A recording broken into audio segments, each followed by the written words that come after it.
It's never too early for Halloween, and in the words of a wise turkey, Gobble gobble, motherfucker. it's been a while since we've had decent Friday the 13th Grace Eye holes. Between the game and legal disputes, Crystal Lake's long lost son has largely been absent from the current horror scene. Now, with a few decent fan adaptations here and there, nothing has really scratched that itch like Never Hike Alone. It's a cut above compared to anything else I've covered. It's a classic tale of revenge, loss, and badass kills. And brought to us in the form of a miniseries that you can watch for free on YouTube. And with the final installment of the Never Hike Alone series making its round on Indiegogo, a film that promises to bring an epic conclusion between Jason and fan favorite Tommy Jarvis. And, a feature-length setting. It's slated to be released this October, and you best believe I'll totally get to it at some point. I still gotta do the Bunnyman sequels and Toxic Avenger. So to kick off our tale of the hockey mask madman, we're gonna start with Never Hike in the Snow. Technically released second, but it's first chronologically. Deal with it. We open to Mark channeling his inner Georgie as he runs through Crystal Lake in the snow. The first for the series when it's not in space or a porn parody. He finds a moment's reprieve to signal his car, but Jason isn't far behind as he rerolls a nat 20, landing a crit to Mark's leg. Seeing that he broke the first rule, which is, you never hike alone. Hey, didn't anyone ever tell you you should never hike alone? Oh, god damn, look at the beard on that vagina! Ending with Mark biting off more than he can chew.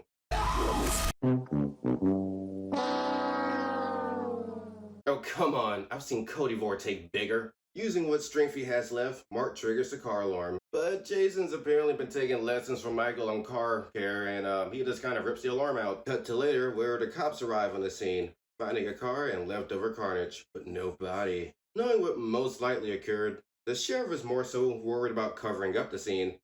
What'd you tell her? Just that we found the car and looking for the owner. Good. At this point, I'm kind of surprised it's not a podcast going over the weird shit that happens at Crystal Lake. But none of this is surprising if you know Deputy Rick Cologne's history. See, in part 6, he was Deputy Rick Cologne, aka Rick the Dick, who you might remember from this. Wherever the red dot goes, you bang. I'm guessing since Mike got folded in part 6, he greatly got a promotion. It's a small town after all. While Deputy Allen does Rick's dirty work, Tommy enters the scene and knows bullshit is afoot and carves Jason's name into the hood of the deputy's cruiser, since he's unaware of who Jason is. And let's take a moment. If that had to take a while to carve, look how neat it is, and Alan only notices when he's done. And again, why would you move to a place where more people go missing than in Texarkana? Scotty doesn't know, and neither does Alan. Anyway, Rick pays Diana Hill a visit, the mother of Mark, as we cut to the day prior as he prepares to take pictures of the woods. As you do, it worked for Maria. Hold it. Hey there! What the fuck? I mean, she only got honey dicked by a rabbit. Rick the Dick, in real time, steals a printout at the camp from Mark's room. Totally not weird at all. I've seen cops do worse things. But that's irrelevant to Mark taking pictures of the camp, where he gets a warm welcome from a Crystal Lake native. And not wanting to incriminate himself, Jason destroys the camera, because he knows what evidence is, I guess. He sees his mother before we cut back to Tommy venturing into Crystal Lake, only to immediately get arrested, closely mirroring part 6, with Rick the Dick still believing Tommy's behind the murders. But he manages to warn Deputy Allen of Jason, whom he's still kept in the dark about. It's still weird. I mean, the internet has to exist at this point, right? I mean, wouldn't a simple Google search, kind of bring up that? But then again, if he's coming up to murders, you won't really find out a lot, but you work for him. You don't think any of this shit is weird? Wanting answers, Allen goes into camp, finding Jason's supply of hockey masks, even one with blue stripes, for those of you who like part 5. He even takes the time to call his wife. Wait, if he has a phone, why wouldn't he look any of this up? However, stranger things are afoot as he notices something in the distance. Wandering into forbidden territory, he finds Jason at his hidey hole, still in a trance, along with the body of Mark, which can only mean one thing. Yep. And you're going to jail. Making a grave error, Jason awakens and helps Alan take a little off the top. Then ends abruptly like sex on prom night. So, after the events of Never Hike in the Snow, you might be wondering what happens next. Well, said 3 months later, we meet Cal McLeod, who runs a hiking channel, as he drives onto his next adventure to see a lake. Sun sets in 7 hours, so he's got to get a move on. So cue the montage.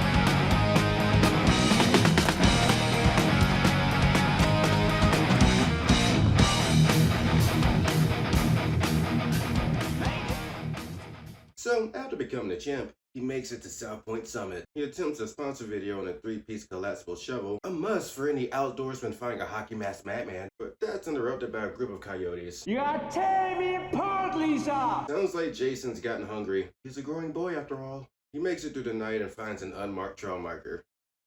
As you do, much like throwing a dildo into your neighbor's yard and watching it disappear come morning. True story.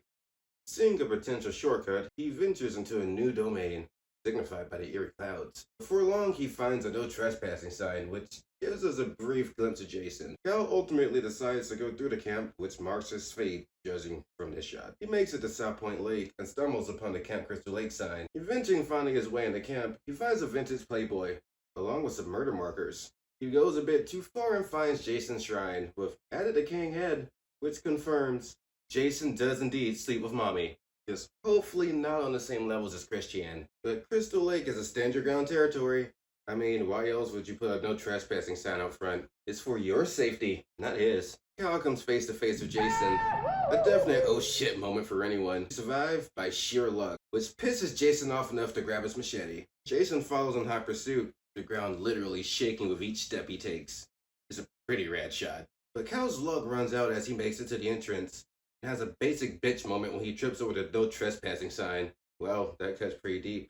Like childhood trauma. Going for round 2, Cal escapes again, further blueballing Jason. Look, I've seen Jason versus a telepath, Ghostface, Leatherface, but I've never thought I'd see the day Jason versus a vlogger. What's next? Jason versus an entire family channel? Jason fucks off and Cal channels some Blair Witch energy, minus the snot, and films a warning / farewell video, which concludes the fact he probably didn't tell anyone where he was going. The Aaron Ralston logic, if you will. But in his case, he was between a rock and a hard place, and Cal's just fucked. He makes it back in the camp to get his supplies, but Jason is stalking the area. After gearing up, Jason finds him mid-temper tantrum, and the hunt is on, leading to a one-on-one where Cal doesn't really stand a chance.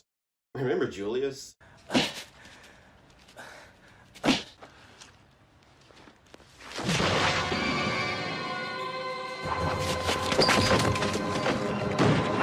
In a losing battle, he manages to knock out Jason's mask and run, coming across the axe from earlier, still lost in a tree.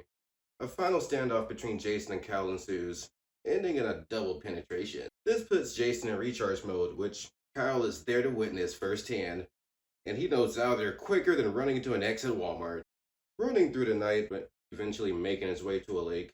The same lake where it all began. With nowhere else to run, Jason finally catches that damn roadrunner. Beep, beep.